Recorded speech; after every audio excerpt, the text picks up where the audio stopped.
Alors, bon matin à tous et à toutes. Cette troisième journée du Congrès était consacrée au rapport de l'exécutif national.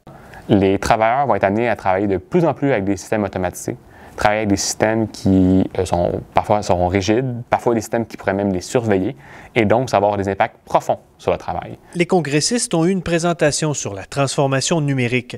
Le SFPQ revendique que la transformation numérique de l'État québécois soit au service des citoyennes et des citoyens et dans le respect des travailleuses et travailleurs du secteur public. On est le syndicat précurseur sur cette question au Québec, puis qui rayonne en tout cas à l'extérieur du Québec pour le moment.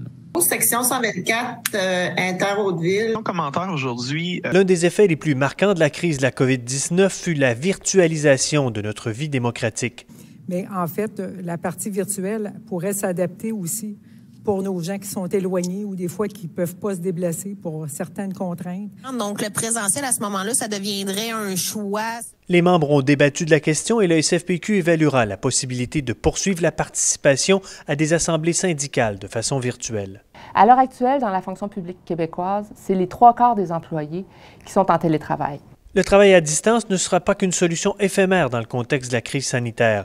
C'est pourquoi le SFPQ documentera l'évolution du télétravail chez ses membres et militera pour l'introduction d'une protection accrue pour les personnes en télétravail dans le droit du travail québécois. Il est difficile de prévoir quels impacts le télétravail aura à court, moyen et long terme sur des enjeux aussi divers que la santé physique, la santé psychologique, les heures travaillées, l'équilibre vie personnelle, vie professionnelle. Demain, lors de ses travaux, le Congrès du SFPQ abordera la question des changements climatiques.